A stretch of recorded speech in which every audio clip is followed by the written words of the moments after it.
Today's episode, guys, for the LFG Energy Podcast is going to be absolute fire, and I knew it the moment that I sat down with this guest. I'm welcoming you guys back and letting you know in advance that you are in for an absolute treat. All of us want to have more confidence for any aspect of our life, whether it's in social situations or to hopefully find a potential mate or someone to date, in the professional world, even just within ourselves, to find that elusive victory within. Today, I'm joined by the globally renowned Shadé Zahrai, a peak performance coach. Now, she's not just any, she's a #1 best-selling author, speaker, corporate coach, and also incredibly dynamic in her educational background. You name the degree and she pretty much has it. But this former attorney turned confidence coach is going to remind you that being your authentic self and answering that bell for your actual true calling in life is the greatest decision that you'll ever make. How to find confidence, retain it, recapture it. It's something we're all looking for, and I know you're gonna love every second of this episode, so let's get into it. Shadé, thanks for sitting down with me with your crazy international travel schedule. This means a lot, and I've been a fan and someone who really respects everything that you put out because there's so much of it that's needed. Everyone is trying to find confidence, creating it, manufacturing it, regaining it, keeping it. And so this is a really timely and important episode, especially given what's going on in our world today. But let's start first with what we have in common, which is a cultural upbringing. And with that coming a lot of pressure, guilt, expectations of how we are thought we should end up. I'm sure you faced a lot of this, which maybe is perhaps how you started off as getting into law, but then you turned and pivoted into something totally different that was not scripted. What was that like? And was there a moment in which a light bulb went off that prompted this? It was an interesting early experience for me. I think it took me a while to figure out what I wanted to do. Okay. And so a big driver that I had was what would make my family happy. And it's never that they explicitly said, you should go down this path, but I felt it. I felt that there was this encouragement to follow a very traditional like medicine or law. Usually it's like architecture, medicine, law, one of these things. And so I just went along with it without really giving it much thought. I went into the legal industry. So I studied law at university. I struggled. I should have known from then that it was not for me. But again, you're just going with the flow. You're not really thinking. And you're young. So what do you know? Right. So I go along with it, work in the legal industry. What revealed to me that it was the wrong move was that I started feeling physically sick every time I would wake up and have to go to work. So my body was giving me these physical symptoms. And at the time, I didn't put two and two together. It's only when I looked back and I realized, wow, my body was telling me, my intuition was telling me, this is not the right environment for you. I felt stifled. I felt like I couldn't be creative. Then I moved into banking and finance, which is not necessarily, like that's not a creative industry, but I just wanted anything other than the legal industry. So moved there, it was kind of next best thing, but I was so full of self-doubt because I'd gone into this new industry and I knew nothing about anything. And of course, as we do, we focus on everything we don't know, not what we can do. And so I was plagued with this feeling of being a mistake in that industry. Someone will find out I'm not meant to be here. I'm a hiring mistake. And that led me to really try and overcompensate with people. I doubted my skills, but then I thought, okay, if I don't think I'm good at what I'm doing, let me be really strong with people. And people have always come naturally to me. I'm fascinated by people. I'm curious about people. And so I really leaned into that interpersonal space. And I found that it was having an impact. People were noticing. I was moving up in my career because of the relationships. Super interestingly, just a side note. Yeah. Recent research that has come out about imposter syndrome. So this feeling of being a fraud, not deserving your success. It's found that often people who feel that way tend to overcompensate with people. We try and make up for the fact that we doubt our ability by being more interested in others, being more curious, wanting to collaborate better and being really thoughtful and patient, all these things. Yeah. So that's an interesting experience that I had, and I know many people have that. And it was probably 5 years into my banking career that I thought, I can't keep doing this. I can't keep waking up. And I'd fooled myself into thinking, hey, I enjoy this. I love this because I'm big on mindset. I know the power of mindset, but I really didn't deep down. And so I started, even though I was in that environment, I started thinking, how can I bring what I love, which is people, human behavior, getting the most out of others? How do I bring that into my day job? How do I find a way to create an environment where I can still do what lights me up, but within the constraints of what needed to be done, which was my job? And so I found ways to deliver lunchtime seminars for friends. I'd just invite them along, and then they would tell their team, and then their team would say, hey, come around the seminar for our team. Before I knew it, I had departments all across the business requesting these sessions, and I had to start turning them down because I had a day job to do. But I realized that's what lit me up, not everything else. So it was, you asked about a light bulb moment. For me, it wasn't necessarily a light bulb, but it was this culmination of, wow, I feel so good when I'm doing this, and I feel completely drained when I'm doing that. Did you ever feel, going back to imposter syndrome, when doing that and getting these positive, kind of like an affirmation or response, that maybe, was there anything holding you back? Like maybe I'm, starting to struggle with this imposter syndrome, or I'm kind of getting out ahead of myself here, out of my league? In the space that lit me up? Yes. Initially, no. Okay. And there's a reason for that. Initially, I didn't feel, the only thing that was holding me back from moving into that space was financial security. Okay. I had these handcuffs on where I had my paycheck coming in, it was comfortable, and there was a lot of risk associated with going off and doing, at the time it was, speaking, it was training and coaching. And I was focused on all the things that could go wrong, which is what our brain tends to do. We have a negativity bias. So that's what kept me in corporate for longer than I probably needed to be. But I was doing all this stuff on the side. And because when I started, I used a method where I took on really low risk opportunities, like speaking just with friends, small group of friends, speaking to a small community group. So these were not high stakes situations, but they gave me proof points that, hey, I can do this. And then that evidence became a sense of, it built my self-efficacy or my belief that, okay, there's something here. Yeah. And when we start anything new, it's really important to have the proof points. And that's why they say with the goal, start as small as possible. So you can't fail. And then you get this evidence, This confidence, which allows you to build earned confidence, right? And then slowly build up. So that when I finally was ready to transition out of my 10-year corporate career at that time, I had this sense of, okay, I can do this. Yeah. Then came the imposter syndrome when I realized, oh, this is a little harder than I thought. But at least when I left corporate, I had the inner conviction of, okay, we can make this happen. And then guess what happened? So I leave my 10-year corporate career. A week later, my husband and I were planning to move overseas, to relocate to Southeast Asia, to be closer to clients in other parts of the world. Sure. And within the week, we sell our couch, we're like, got the visa, COVID takes over, and there are international lockdowns. And now suddenly we were in Melbourne at the time, which outside of China ended up being the longest lockdown city in the world. So now we're twiddling our thumbs. And that's when the self-doubt came. Because I had this plan, we were ready to go. And then uncertainty was overlaid. And suddenly that plan got thrown out. Yeah. And then we don't have a business. All of the engagements that we had booked, because the great thing was I was able to book these engagements while I was working in corporate. So we were ready to hit the ground running. Yeah. And now suddenly, business is dead. No. Yeah, life said no. They say if you want to make God laugh, create a plan. Very true. And then see it get shaken Beautifully out. put. Yeah. You talked about like the small wins. And I think that's so important because so many who listen to this are athletes, or there are people who are aspiring to get somewhere. And I think there's this big like juxtaposition of like voices telling you to aim for the moon and just shoot so high and have these audacious goals, which there is some magic and beauty in thinking big, right? But also forgetting about these small micro steps because you need that proof. How important is it for people to really come back and lock into that in your professional experience and all the people that you're around to like build that confidence, or even say you lost it?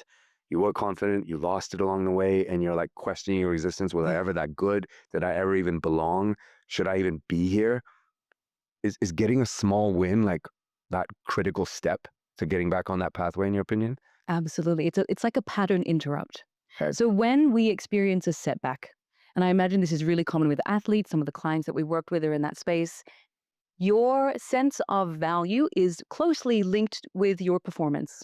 Right. And so when you're performing really well, you feel fantastic. You feel like you're on top of the world. So your sense of self-esteem is riding in tandem with your performance.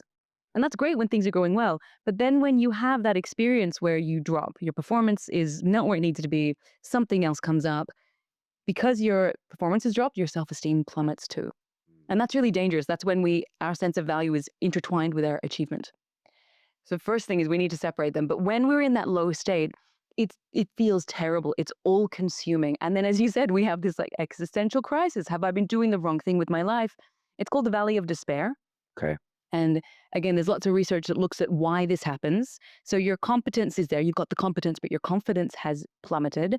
And then you start to feel like a fraud. Right. Maybe I don't deserve everything that's happened to me in the past. That was just luck. That was a fluke. And by allowing your mind to go down that path, all you're doing is stripping any latent confidence that you might have had, stripping it away. Now, to the point around goals. So I'm such a believer, and this is again backed in the research, of having 2 layers of goals. I mean, there's probably many layers in between, but if we simplify it, 2 layers. Sure. You've got what researchers call your superordinate goals, which are your big, audacious goals. Some people call it, being delusional. Right. Have that delusional goal, because what we know from neuroscience is that the bigger the goal, the more likely you are to work to achieve it. Right. If you lower your goal, you don't feel that friction and that push to go for it. So have that big, audacious goal. Where a lot of people get stuck is they just have the goal. They manifest for that. They create their vision board. They're visualizing it every day, and they're wondering why things are not moving. And then they start to feel dissatisfied and de-energized. There was this fascinating study that found that when you visualize the big goal, and that's all you do, it saps you of your energy. Right. It saps you of the desire to actually move towards it.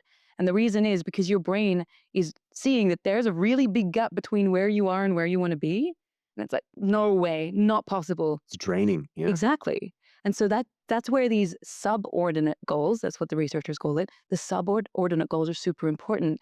And that's why we're encouraged to create little milestones, little baby steps So to important. get there. It helps our brain say, okay, this is possible. It also does something else super important. When we're just focusing on the end goal, we are focusing on the product or the outcome. De-energizing. When we focus on the little steps to get there, we're shifting away from big end state to process. Showing up, doing the work, getting the Right. tick on the board.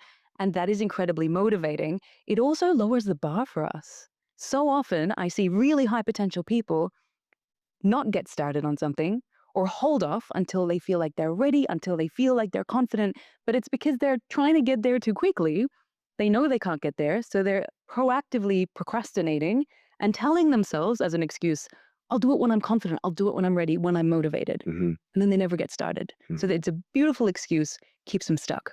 Okay. When you focus on process, it's something little you can do in the here and now. Right. And then when we look at what's going on in the brain, dopamine is activated in pursuit of goal achievement. We used to think it was just when you achieve a goal, but it's also activated when you're in pursuit of that goal. And so when you focus on the process, you're getting this beautiful dopamine reward, which feels fantastic, Yeah. makes you want to keep doing it. Not only that, when your confidence is low, when you see yourself taking these actions, again, it becomes a proof point. It becomes evidence. Your self-efficacy starts to rise. You say, okay, I can do this. This isn't as hard as I thought. Yeah. And then you build your own momentum. And the beautiful thing is that we often think motivation comes first. Motivation first, action next. And that's why we say, I'm just not motivated today. Right. What we know from the research and how our brains are wired, motivation comes after you take action. Because your brain has to see you putting in the reps, doing the work, for it to go, oh, cool, I want to do this again. And then you're motivated. Right. So it's like a complete reframe of how we typically do things. And it's all about action first. Right. And it creates momentum, right?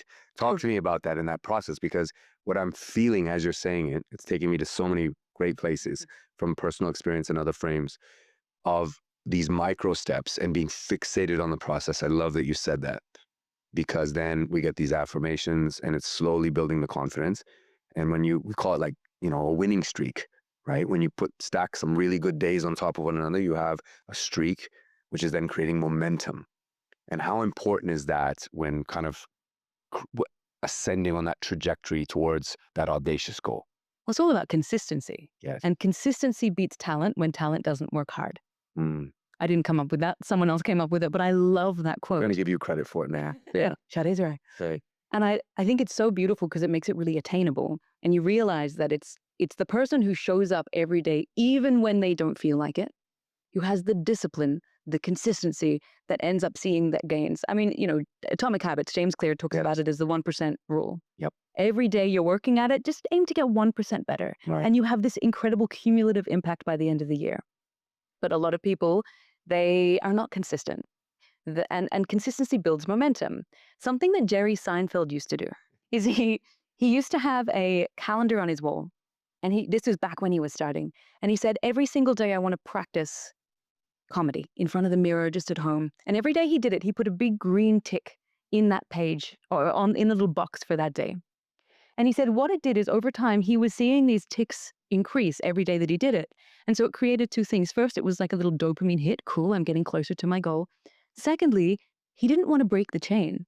So there was this really interesting thing he experienced where he was getting that satisfaction from adding these ticks, and he didn't want to break it. What's important then, though, is sometimes we break the chain. We don't get to the gym that one day, or we don't do that rep or whatever it is, and then we get down on ourselves. Oh no, I'm not consistent. And then we get stuck in a funk, and then we lose any kind of momentum. His view is that's okay. If you miss a day, just get back to it as soon as you can. Keep adding those ticks. And that kind of process of having a method of tracking what you're doing is great because, again, you can visually see what you've done. It can be a tick, it can be a tally, something like this. And then being able to see it visually is really helpful as well. Mm-hmm.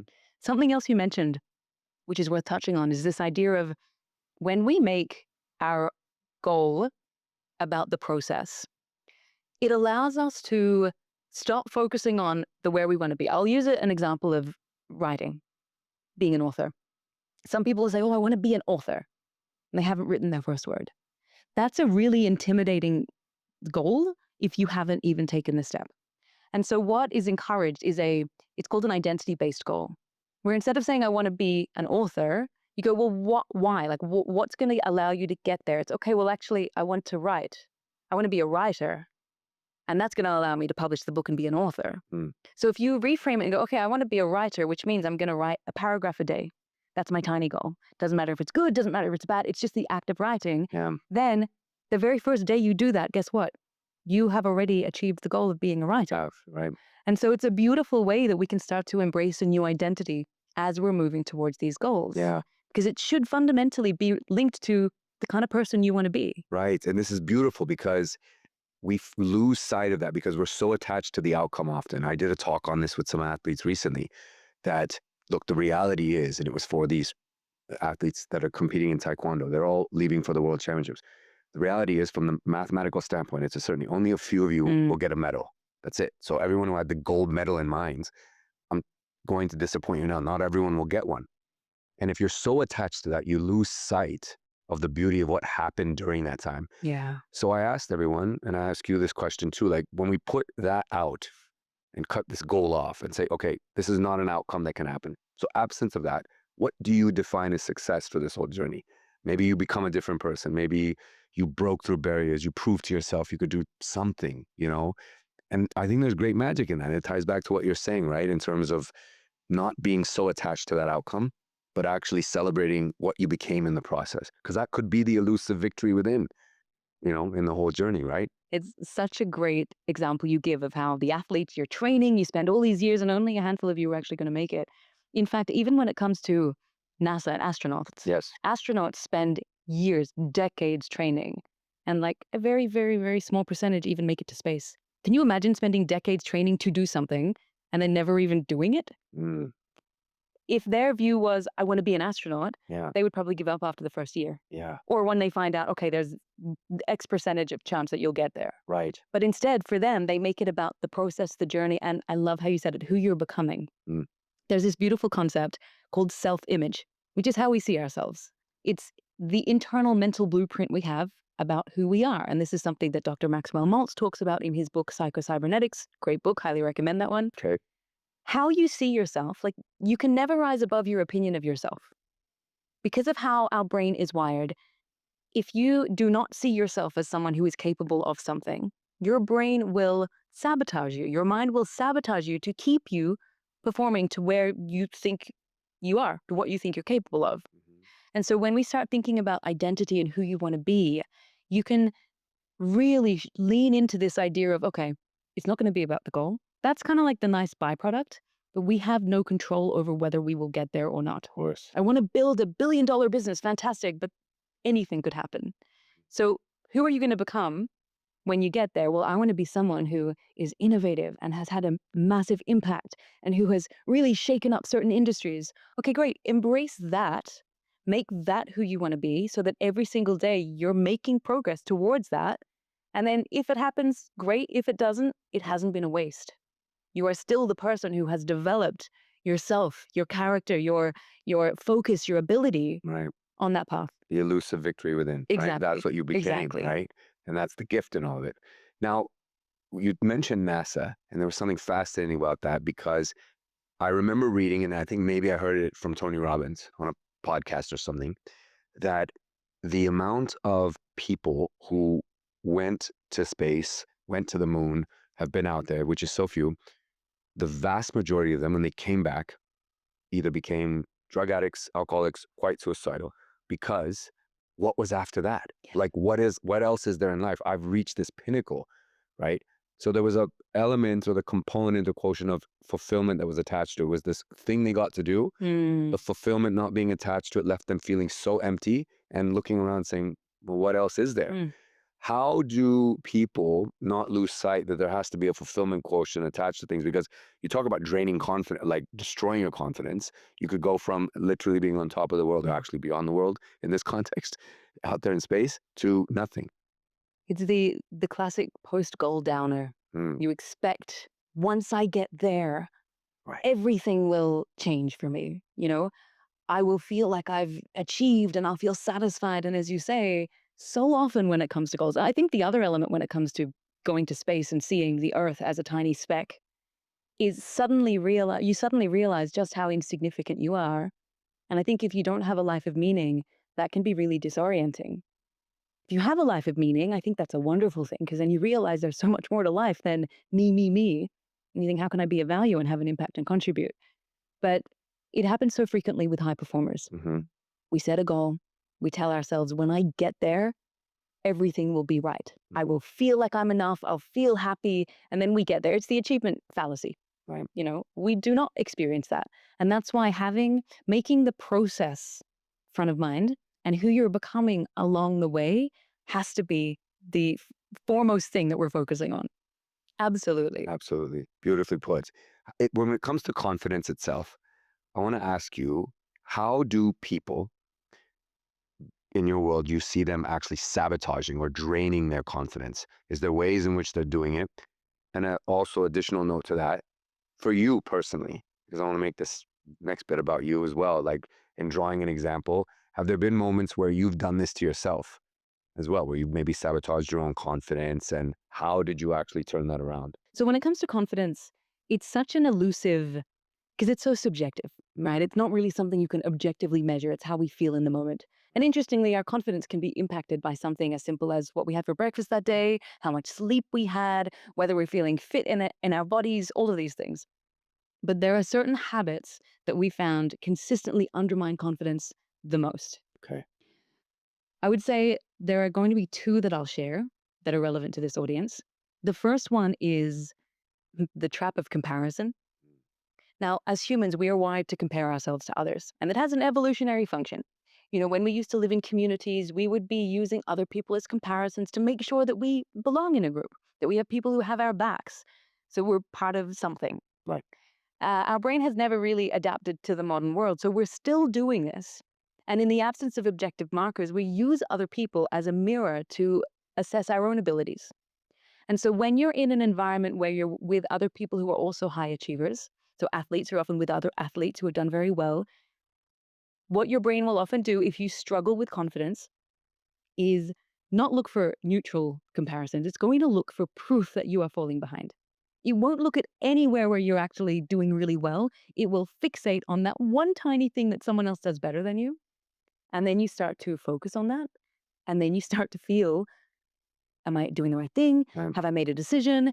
And that thought process itself can start to make you feel full of self-doubt, which then undermines your performance because you get stuck in what's called a state orientation, where you can't separate your thoughts from your state, your emotional state, and you get stuck. So the first one is comparison. It's happening all the time. The other thing is our brain is not wired to compare ourselves with the amount of people that we're exposed to today. If you think about 30 years ago, before the advent of social media, you would interact with maybe 100 people a day if you're, including the people you walk past in the street or at the coffee shop, or it was a smaller number. And then in terms of the people you speak to, it's maybe 10 or 20. Sure. Nowadays, people are spending time on social media, on LinkedIn, on Instagram, looking at YouTube, and we are inclined to compare ourselves to these people. A lot of us have curated a group of people online who we also look to and follow, and we're creating an environment of people who have often done more than us and are more successful than us and should be inspiring us, but we allow it to undercut our confidence. And it's because we're comparing. A really simple trick or technique that we found is really effective is, instead of comparison, shift to emulation. What does that mean? Instead of saying, you're here, I'm here, look at this gap, I'm so far behind, you go, okay, you're here, I'm here. Wow, what can I learn? What can I implement from what they're doing? You can even reach out to them if you can and see if you can ask them directly. That way, you're not denying the natural human tendency to kind of compare, but you're shifting it into a lesson. And that is incredibly powerful. So that's something that we always encourage our clients to do, our students to do. That's around comparison. The second thing that holds a lot of people back is we wait until we feel ready. And what that looks like is we do a lot of research, we do a lot of planning, we do a lot of preparation, and then we think that the feeling of readiness will come when the time is right. So we expect that, like, we will know, the door will open, but then we call it failure to launch, right? You're like, you want to get there. You've got this amazing goal, Right. but you're distracting yourself. And we also know that the more you learn about something, the more you realize how much more there is to learn about something. And then you start to lack confidence and you think, no, I need to learn more before I'm ready. And then I need to learn. Then you never get started. What the most important thing you can do if you're stuck in this space, Right. which is going to be fueled by a lot of overthinking, I don't know enough, what if this happens, what if that happens, is again going back to this idea of goals. What is the smallest possible goal I can set to just do something? Small, messy, imperfect. And the reason why you're doing that is to give your brain the proof that I can do this. This is easier than I thought. And then once you get that checkpoint, you go, okay, I'm going to do it again. I'm going to build the consistency. Now I'm going to make it a little bit harder for myself. Once you get into that pattern, you've broken the inertia, you've gone to it, but then it's really easy to start to plateau because you're like, yeah, little goal a day, this is really easy for me. And when you plateau, that's when you could become discontent, you could become bored, Right. and then you can give up because you think, well, this isn't as exciting as I thought. And that's where we encourage you to start to expose yourself to experiences of discomfort. Discomfort. As humans, we are wired to avoid discomfort and seek what's comfortable. Right. That's how we are. But we know we have this little matrix that we share where your opportunities in life are directly proportional to the discomfort you're willing to face and the visibility that you get as you're doing it, the number of people seeing you. Expanding your capacity for discomfort is one of the most underrated strategies for success, for peak performance, for just personal growth. Like if we're talking about that identity element. And not enough people do it because we allow the feeling of discomfort to be a verdict that, oh, okay, I'm not ready yet. I'm not going to do that. Or, oh no, my body's telling me I shouldn't, or I'm going to wait. Just do it. Push through the discomfort. Of course, don't jump straight into the deep end because you might end up traumatized and we don't want that. Sure. But these little actions that we can take, and what's happening here is that we can often, it's almost, again, it's like a pattern interrupt. We are choosing to take ownership by saying, okay, I feel this, but I'm going to take action anyway. I'm leaning into this. I'm going to feel all the feelings, and that's fine. The more we do that, it activates the striatum in the brain, these small acts of ownership. And so what starts to happen is the discomfort starts to feel good because that part of the brain is associated with surprise rewards. Right. And so you start to think, oh, that actually felt really good. So then the idea of leaning into discomfort comes to be something you look forward to, which sounds very counterintuitive, but it's something you look forward to. Athletes would relate to this. Anyone who's gone to the gym will relate to this. The days that you don't want to go and you push through and you go are the days that you feel more satisfied. Without a doubt. And then the next day you have even more momentum and more motivation. And that's the idea of expanding your tolerance for discomfort, doing the hard thing, even when you don't feel like it. Mm-hmm. And then you're lowering that resistance you feel. The really interesting thing about discomfort that we face is it's when you face the discomfort that brain-derived neurotropic factors in the brain become sort of activated.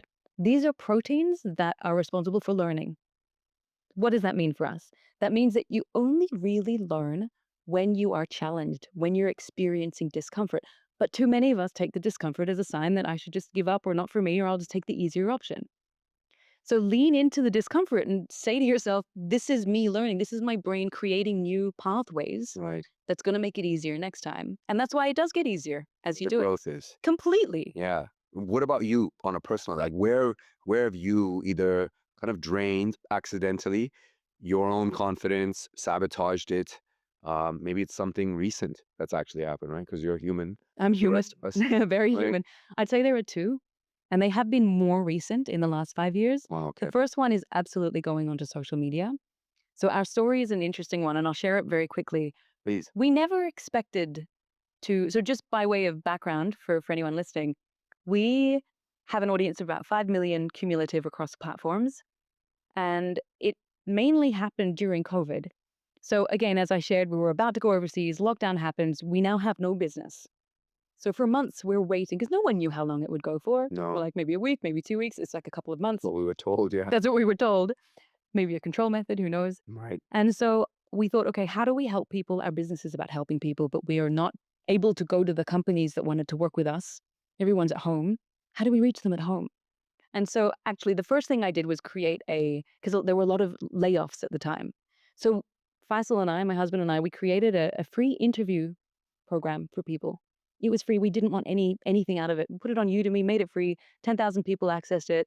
And that lit us up and made us realize, okay, we can reach people. So I thought, why don't I try on social media? At the time, TikTok was just taking off. So a lot of people were like, what is this app? And Faisal, he was saying, this is for 16-year-olds doing lip syncs and dancing. That's what I Don't thought go it on that. was, Yeah, yeah. that's what we all thought. But actually, it was Gary Vee who planted the seed. He was talking about how TikTok was on this up and up and we needed to get on there. So I thought, what the heck? I'm going to give it a go. If Gary says so. If Gary says so, we must do.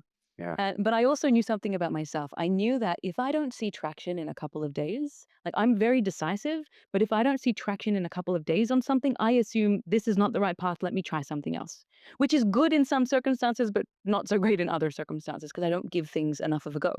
So I said to myself, I'm going to create 40 pieces of video content in one day, just changing my hair, my outfits. And that meant I had 40 days of content and I couldn't back down. And it was the best thing I could have done because if I had done my usual, which was one piece of content a day, day 3, I would have gone, okay, no one's resonating, not for me, delete the app, end of story. It took 21 days for one of the videos to get picked up by the algorithm. It went mini viral. Within 40 days, we had over 100,000 followers. Within 6 weeks, it was 200,000 followers, and it was just exploding. Granted, at the time, there were very few people doing what we do, which is making these talking head videos, educating people. Right. So it was like the ripe time. Right. But that also then suddenly exposed me to hundreds of thousands of people viewing me and what I'm sharing. And with that comes it was a small portion, but a noisy portion of haters who just get enjoyment out of trolling people. I was not exposed to this before. I'm sure there were people out there who didn't like me, but they would never come to my face and tell me. And now suddenly on social media, I'm getting people I have never met, these keyboard warriors, attacking everything from my voice to the fact that I'm so young to that must have never had any work experience before. Your eyebrows are wonky. Your half your face, like all of these things. And I didn't take it so well initially, again, because I think so it was this whole idea of like leaning into discomfort. I found it extremely uncomfortable and I almost gave up because of it. And this was, again, a minority, maybe 5% of people who But it had an impact. had a massive impact because of how our brain is wired. You can get 9 pieces of positive feedback, 1 negative, and you will fixate on the negative. It's how the brain, the mind Okay. works. So that was really a big lesson for me in what can I control and what is worth putting my energy into. And so I had to remind myself, we're having an impact to the other 95% of people. They're really resonating strongly. The purpose of this is to help people. So what if a couple of people don't like it? But the second thing I had to remind myself of is I can choose at any point in time to disconnect from what that person said. I saw this thing online. I don't remember who it's from, but I love the idea behind it. It was like, okay, Arjun, if I said to you, your blue hair looks terrible, it looks really bad, what would you think? Do you have blue hair?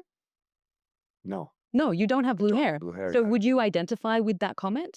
No, No, I would not. no, you wouldn't because you don't have it.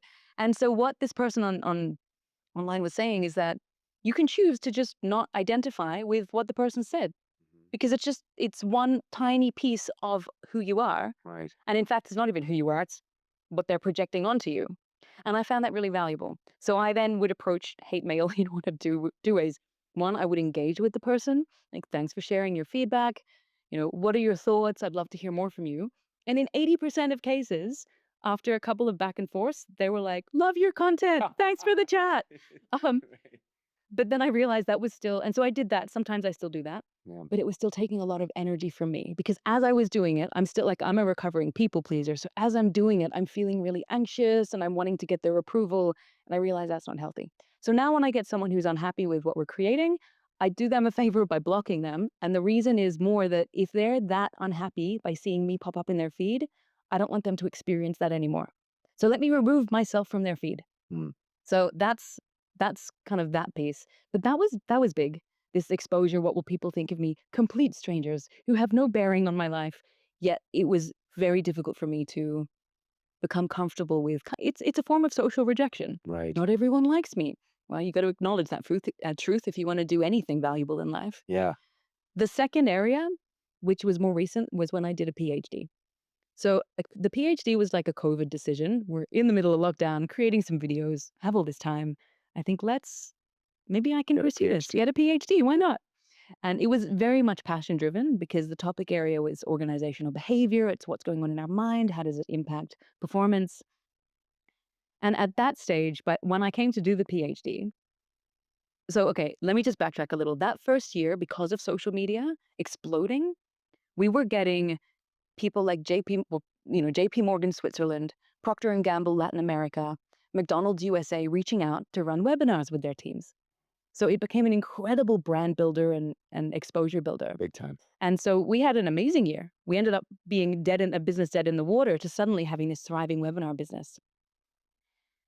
Then came the PhD. Then came okay, I feel like I need to really delve deeper into what's going on in our minds. And I wanted to have that challenge. So did the PhD. In my mind, I know that I can hold a group of 1,000 people on a webinar, no problem. I had experience with speaking before. But put me in a room with a couple of academics, and suddenly I feel like the dumbest person in the room. I don't want to say anything in case I say the wrong thing. I start questioning like my command of the English language. Am I even using words correctly? Do I know what this means? Maybe I shouldn't say. Constant self-doubt. And then it got worse when part of the process is, you do your own research. Right. And then when you have these milestones where you're presenting your research, they will essentially, you have to defend your research. So these highly accomplished, highly intellectual academics, professors will ask you questions. Why did you make this decision? You didn't consider that. So they're aiming to poke holes in the research. It's part of the process, and you have to defend your decision making. I was a fumbling mess in these situations, and it was just the funniest thing to me and they were virtual at the time. It was the funniest thing to me because I'm like, how can I have McDonald's and Procter and Gamble on the other side, thousands of them, and yet I've got 3 people in a room asking me questions about my research and I'm fumbling. And it's because when we're in a new environment where we don't feel like our skills directly link, we fixate on everything we don't know how to do, and then we doubt ourselves. We allow other people to impact how we feel about our ability. And there's this brilliant story, which I'll quickly share, about Tinker Hatfield. I did share it in the webinar yesterday at Forward Event. So Tinker Hatfield was an architect. And I'll get back to him in a moment, but so 1985, Nike, footwear company Nike, is going through a huge amount of challenge. Their stock price has declined, massive layoffs, and they're really struggling to get into the basketball market. They needed fresh talent, so they held this 24-hour footwear competition. Right. And Tinker Hatfield, this architect with exactly 0 experience in footwear design, he enters and he wins. Now, for his first official footwear design, he drew inspiration from this building in Paris, the Centre Pompidou, and it's like an inside-out building where everything on the inside, like the circulation systems, the lifts, it's all on the outside and it's by design. He learned about it in architecture school. He thought, why don't we try that with a shoe? So he starts designing this shoe with the Nike swoosh, and it has a visible air pocket in the heel. So people can almost see inside. And that shoe became the Nike Air Max 1, Mm. which was a legendary sneaker. Yeah. And people say that he single-handedly saved Nike. Wow. Now, when he's asked about it, he says, look, everything that you do in any environment is a combination of everything you've ever experienced. He didn't have experience in footwear design, but he had a different way of thinking about things that he was able to bring in to that environment. He'd solved problems before, just in a different industry. And so when I think about my experience, it was a new environment. And so I'd forgotten that I have decades of experience in other areas, in being able to manage my emotions in a situation like that, in being able to speak coherently, in being able to connect. And I just needed to remind myself to focus on those things so that when I had these situations where I've got these academics in the room asking me these questions, I could have the confidence that, yeah, I haven't been here before, but I have done similar things before. And I can draw on those transferable Absolutely. skills. And therefore I belong, right? Totally. I belong. I do belong in this space, Totally. right? And I can stay here. People will look at you and say, you speak about confidence and performance. You're so accomplished. You're an academic. You must be confident all the time. Is that a fair assumption or is that a false? Completely incorrect assumption. Okay. Completely incorrect. I think we're all human and we all have varying degrees of self-doubt and overthinking and all of these things. I have learned a lot of techniques to help me when I'm feeling low, when I'm experiencing the self-doubt. Okay, full candor, I'm experiencing a lot of self-doubt right now in the content game. When we started, it was really easy to grow because not a lot of people were doing it. And literally last night, so for anyone listening, my husband Faisal and I, we live in Koh Samui Island, which is off the east coast of Thailand. And I'm currently now in Las Vegas. We were here for an event. So the time zones are completely different. And last night I was up at 1 a.m., didn't sleep till 5. So what did I do? I started scrolling on Instagram. And what's really Big interesting, mistake. big mistake. Yeah. I know I tell people never to reach for the phone, but hey, I did it. What was super interesting is when I'm in Thailand, my feed is completely different. It's completely different. When I was here, all I was seeing is people doing what we do, what I do, but 1,000 times better. Video, and I'm being objective. Like I even called Faisal and I was saying, wow, the feed here, the people here doing what we do, it is impressive. We need to up our game. We have lost. And part of that is with the PhD process, I completely lost my creative spark, which can happen to people if they go into academia or if they go into a really intensive period in their lives where they're maybe training for something. You might lose a bit of the spark that allowed you to do other things. So I'm kind of feeling that. But yes, I started going into that comparison mode. Oh my gosh, have we missed the bowl? Have we lost our spark? Look at all these amazing people, what they're doing. And then I had to remind myself, okay, I'm comparing right now and I'm focusing on everything that everyone else is doing better. And they're getting more engagement and they're getting more likes and their comments are better. And then I had to shift to emulation. One of the things we teach our students. Okay, what are they doing that we can learn from? How do we emulate their style? Not copy, but emulate so that at least this feeling of comparison that I have can become something productive. And so I was like excitedly talking to Faisal, okay, we're going to try this. We're going to film here. We're going to do this. So in that moment, I recognized the signs and then I shifted. Okay. And it's not always easy to do, but I think one of the most empowering things to know is that no thought is permanent. We can choose at any point in time to change our thinking process, to change our emotional state. And it might be that you need to get out for a walk. It might be that you need to call someone who believes in you, can support you. It might be just listen to your favorite soundtrack. It might be just consciously change what you're thinking, journal. There are so many strategies that we're all aware of. You just need to find one and implement it because we know, but we don't do. That's a great framework for Yeah. everyone listening, like in any facet of life, any industry, any stage, any age. That is a great, great framework. I'm so glad you shared that. Confidence is kind of a broad term. How do you define it yourself? Ooh. So I've just written a book that we've submitted, and I actually define it in the book, but I can't remember exactly. I do know that it comes from the Latin con and fidel, which I believe refers to trust. It's this idea of trusting yourself. And why I love that kind of a definition is that it's not really, When you think of it like that, it's not really something that happens. It's really a choice that you make. When you see it as a form of self-trust, you don't have to wait for it to come. You can choose to show up with self-trust, which means showing up with confidence rather than waiting for the confidence to show up in you. Mm, And through that, yeah. there's actually a concept called opposite action in psychology. The premise is, so Arjun, how do you typically hold your body? Let's say you're feeling depressive, you're low, you're overthinking.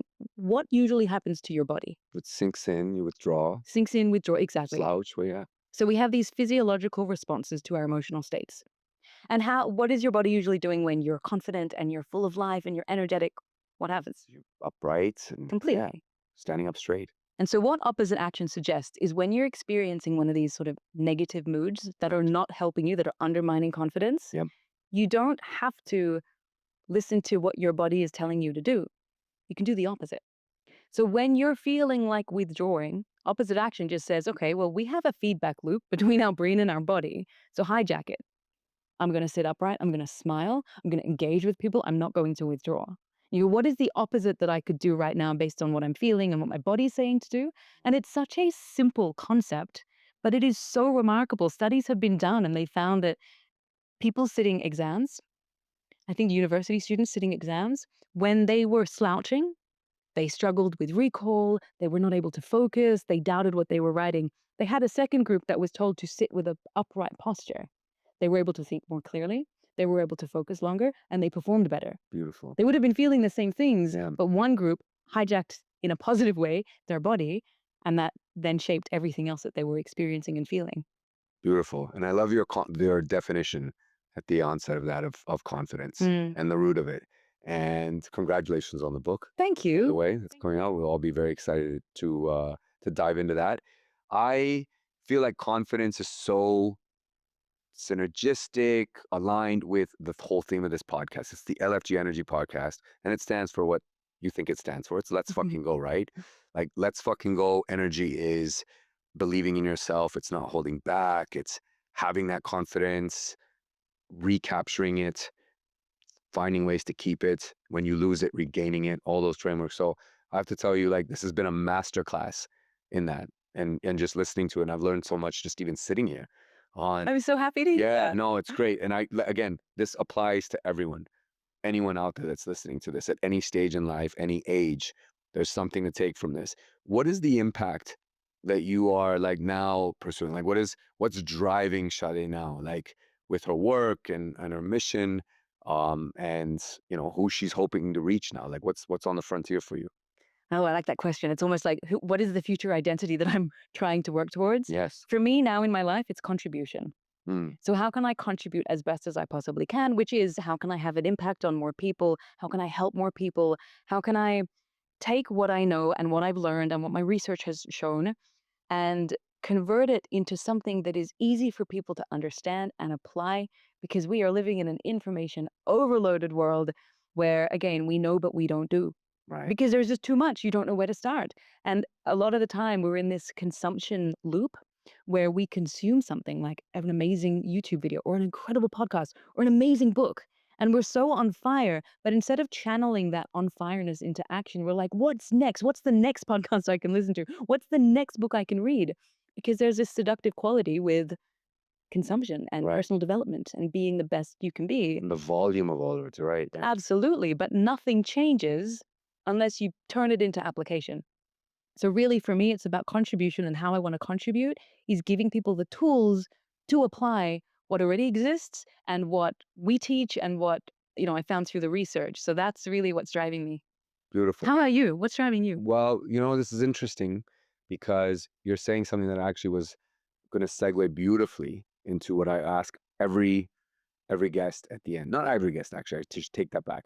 Some The guests, special ones. the special ones. Not, but also not that the others are not special. no, but some guests, because of just the way the conversation goes, because so much of this is organic, right? We might have had a framework, but this conversation has gone in so many amazing and beautiful directions. I ask people, because life has meaning. It should, for all of us. And we're all trying to define it, sometimes redefine it. When you get to the end of your life, Shade, and you're gone, and the people that are there, your nieces and nephews and one niece, and their children and grandchildren and everyone around that might be there, whether that's 5 people or 5 million people, however many. If there was a word that you want them to remember Shadé by, just one word, if it could come down to it, and then you'll say, you know what, as a spirit, you'll say, my job was done. Like they all left with that word, right? Like that, they all had it. That was what I wanted. Wow. Is there a word that you would want the world to remember you by? That I who feel she like was? I feel like I could reflect on this for a week. Okay. Think about, but the word that came to me, which is really interesting, and I wouldn't have thought of this. I'm sharing it because it just came. Is Yeah, please. she cared? She cared. She cared, and then the corollary of that is she cared, and because of that, it made me want to be better. I love So it. that's that kind of just came to me without overthinking Well, it, without trying to I think it's rationalize it. perfect because you said earlier, like contribution is important, Mm. and nobody contributes unless they care, right? And if they care, they will contribute. So the two, I feel like it's a nice loop. So that was So thank you, perfect. intuition. Yeah, That it's was been so happening, helpful. right? It's been happening. But listen, I have to thank you a million times over for making the time for this. This was totally spontaneous, but It was. I feel like it was meant to happen. It's been an incredible episode, and I wish you all the best with all of your travel, your impact that you're going to leave this world with, and just look forward to remaining a fan of it. So thank you so much, Shadé. Thank you so much, Arjun. Such a treat to be here. Thank you for giving me this opportunity. And I want to acknowledge you for your contribution to everything that you do. Thank you very much. been a That means a lot. All right, look forward to doing this again. Look forward to it. Thank you.